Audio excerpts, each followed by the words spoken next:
ಕ್ರಿಸ್ತನಲ್ಲಿ ಪ್ರೀತಿಯ ಸಹೋದರರೇ ಮತ್ತು ಸಹೋದರಿಯರೇ, ನಿಮ್ಮೆಲ್ಲರಿಗೂ ಮುಂಜಾನೆಯ ವಂದನೆಗಳು. ಕ್ರಿಸ್ತನ ಜೀವಿತ ಪಾಠದ ಹೆಸರು ಪರ್ಣಶಾಲೆಗಳ ಹಬ್ಬದಲ್ಲಿ. ರೀಪ್ರಿಂಟ್ಸ್ ಪುಟ 2437, ಪುಟದ ಸಂಖ್ಯೆ 223, 224.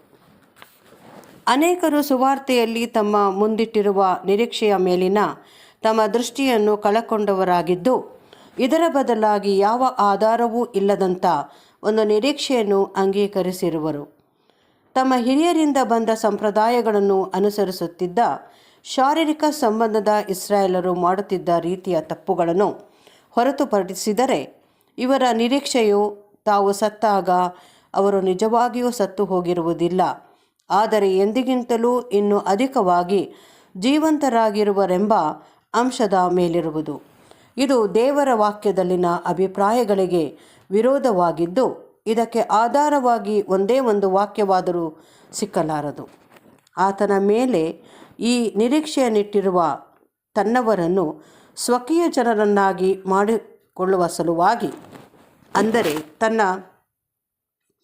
ತನಗೆ ನಂಬಿಗಸ್ತರಾದವರನ್ನು ತನ್ನ ಬಳಿಯಲ್ಲಿ ಸೇರಿಸಿಕೊಳ್ಳಲು ಕರ್ತನು ಎರಡನೆಯ ಸಾರಿ ಬರುವುದರ ವಿಷಯದ ಮೇಲಿನ ನಿರೀಕ್ಷೆ, ಪ್ರತಿಯೊಬ್ಬನೂ ಕ್ರಿಸ್ತನು ಶುದ್ಧನಾಗಿರುವಂತೆಯೇ ತನ್ನನ್ನು ಶುದ್ಧ ಮಾಡಿಕೊಳ್ಳುತ್ತಾನೆ.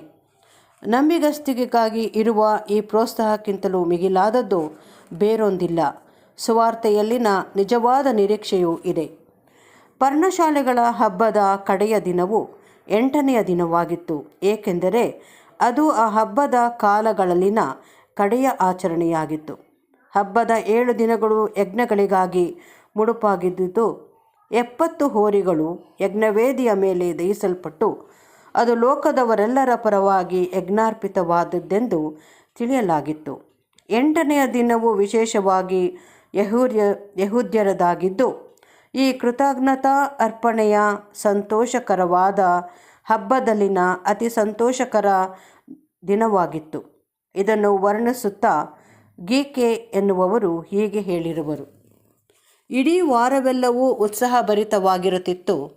ಆ ಮಹಾ ಯಜ್ಞವೇದಿಯಿಂದ ಬೆಳಗಿನ ಹಾಗೂ ಸಂಜೆಯ ಯಜ್ಞಾರ್ಪಣೆಗಳು ಸಬ್ಬತ್ ದಿನದ ಅರ್ಪಣೆಗಳಲ್ಲದೆ ವೈಯಕ್ತಿಕವಾಗಿ ಸ್ವೇಚ್ಛೆಯಿಂದ ಅರ್ಪಿಸಲಾದ ಅಸಂಖ್ಯ ಯಜ್ಞ ಅರ್ಪಣೆಗಳ ಜೊತೆಗೆ ಹೋರಿಗಳ, ಕುರಿಗಳ, ಟಗರುಗಳ ಸರ್ವಾಂಗ ಹೋಮದ ಹೊಗೆಯು ಏರುತ್ತಿತ್ತು.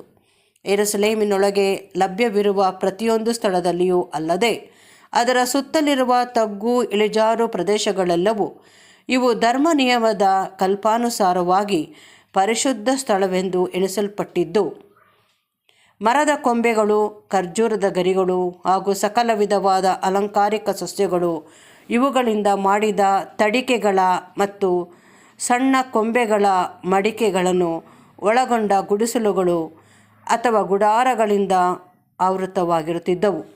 ಆದರೆ ಹಬ್ಬದ ಮಹಾದಿನವೆಂದು ಕರೆಯಲ್ಪಡುವ ಅದರ ಕಡೆಯ ದಿನವು ವಿಶೇಷವಾಗಿ ಉಲ್ಲಾಸ ಪಡುವ ದಿನವಾಗಿದ್ದು, ಒಂದು ವಿಶಿಷ್ಟವಾದ ಆಚರಣೆಯನ್ನು, ಅಂದರೆ ನೀರಿನ ಅರ್ಪಣೆಯನ್ನು ಮಾಡುವುದನ್ನು ಒಳಗೊಂಡಿದ್ದು, ಈ ದಿನದಲ್ಲಿಯೇ ಬಹುಶಃ ಈ ನೀರನ್ನು ತರ್ಪಣವಾಗಿ ಎರಚುವ ಆಚಾರ ವಿಧಿಯ ಸಮಯದಲ್ಲಿ ಇದನ್ನೇ ಪಾಠದ ನಿದರ್ಶನವಾಗಿ ತೆಗೆದುಕೊಂಡು ನಮ್ಮ ಕರ್ತನು ಸ್ವರವೆತ್ತಿ ಹೀಗಂದನು: ಯಾರಿಗಾದರೂ ನೀರಡಿಕೆಯಾಗಿದ್ದರೆ ಅವನು ನನ್ನ ಬಳಿಗೆ ಬಂದು ಕುಡಿಯಲಿ.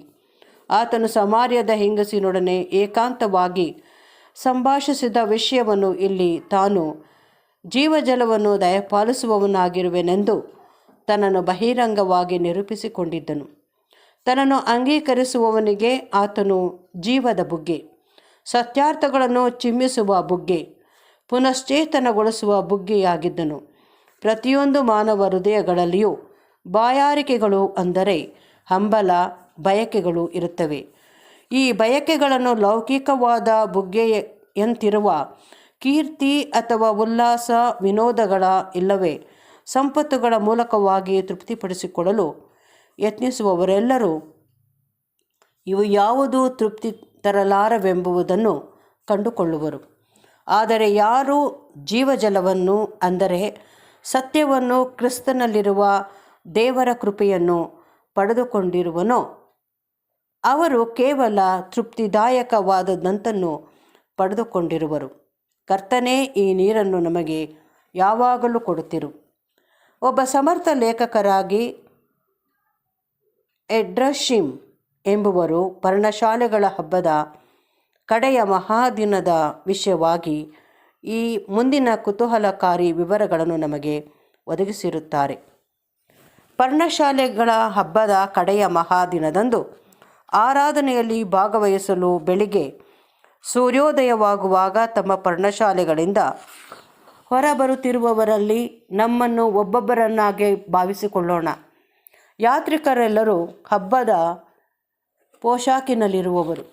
ಪ್ರತಿಯೊಬ್ಬನೂ ತನ್ನ ಬಲಗೈಯಲ್ಲಿ ನೀರಿನ ಕಾಲುವೆಗಳ ಬಳಿ ಬೆಳೆಯುವ ನಿರವಂಜಿ ಜಿಗುರನ್ನು, ಖರ್ಜೂರದ ಗರಿಗಳಿಗೆ ಕಟ್ಟಿರುವ ಕೊಂಬೆಗಳನ್ನು ಹಿಡಿದುಕೊಂಡಿರುವನು. ತನ್ನ ಎಡಗೈಯಲ್ಲಿ ಅವನು ನಿಂಬೆಯ ಜಾತಿಗೆ ಸೇರಿರುವ ಒಂದು ಬಗೆಯ ಸೇಬಿನ ಹಣ್ಣಿನ ಮರದ ರೆಂಬೆಯನ್ನು ಹಿಡಿದವನಾಗಿರುವನು. ಹೀಗೆ ಸಜ್ಜಿತವಾದ ಹಬ್ಬದ ಗುಂಪು 3 ಭಾಗಗಳಾಗಿ ವಿಂಗಡಿಸಿಕೊಳ್ಳುವರು. ಇದರಲ್ಲಿ ಒಂದು ಗುಂಪು ವಾದ್ಯದ ಶಬ್ದದೊಡನೆ ಮೆರವಣಿಗೆಯಾಗಿ ದೇವಾಲಯದಿಂದ ಹೊರಡುವುದು. ಅದು 3 ಸೇರು ಇಡಿಸುವ, ಅಂದರೆ ಸುಮಾರು 2 ಫಿಂಟ್ ಚಿನ್ನದ ಹೂಜಿಯನ್ನು ಹಿಡಿದಿರುವ ಒಬ್ಬ ಯಾಜಕನನ್ನು ಹಿಂಬಾಲಿಸುವುದು. ಅವರು ದೇವಾಲಯದ ದಕ್ಷಿಣ ತಗ್ಗಿನಲ್ಲಿರುವ ಶಿಲೋವ ಕೊಳಕ್ಕೆ ಸಾಗುವರು. ಇಲ್ಲಿನ ಬುಗ್ಗೆಯಿಂದ ಚಿನ್ನದ ಹೂಜಿಯಲ್ಲಿ ಯಾಜಕನು ನೀರು ತುಂಬಿಕೊಳ್ಳುವನು ಮತ್ತು ಅಲ್ಲಿಂದ ಹಿಂದಿರುಗಿ ತಾಳ, ವಾದ್ಯ, ತುತ್ತೂರಿ ಧ್ವನಿ, ಆನಂದ ಘೋಷಗಳ ನಡುವೆ ಆ ಹೂಜಿಯನ್ನು ದೇವಾಲಯದ ಅಂಗಳಕ್ಕೆ ತರುವನು. ಆ ಉಲ್ಲಾಸವು ಎಷ್ಟು ವಿಶೇಷವೆಂದರೆ ಇತರ ಸಮಾರಂಭಗಳಿಗಿಂತಲೂ ವಿಭಿನ್ನವಾಗಿರುವ ಈ ಹಬ್ಬದ ಸಮಾರಂಭಕ್ಕೆ ಯಾರು ಎಂದೂ ಹೋಗಿರುವುದಿಲ್ಲವೋ ಅವರಿಗೆ ಉಲ್ಲಾಸಿಸುವ ಅರ್ಥವೇ ತಿಳಿಯದೆಂದು ಅವರು ಧರ್ಮಬೋಧಕರುಗಳು ಹೇಳುತ್ತಿದ್ದರು.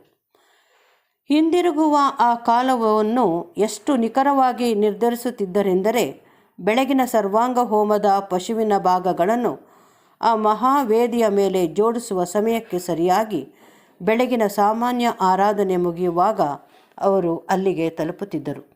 ಚಿನ್ನದ ಹೂಜಿಯಲ್ಲಿ ತಂದ ನೀರನ್ನು ವೇದಿಯ ಮೇಲೆ ಎರಚುತ್ತಿದ್ದರು.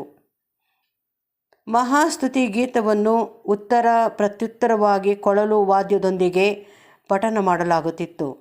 ಈ ಹಬ್ಬದ ಬೆಳಗಿನ ಆರಾಧನೆಯ ಮುಕ್ತಾಯದಲ್ಲಿ ಆ ದಿನದ ವಿಶೇಷ ಯಜ್ಞಾರ್ಪಣೆಗೆ ಯಾಜಕರುಗಳು ಸಿದ್ಧ ಮಾಡಿಕೊಳ್ಳುವಾಗ ಸ್ವಲ್ಪ ಬಿಡುವು ಇರುತ್ತಿತ್ತು.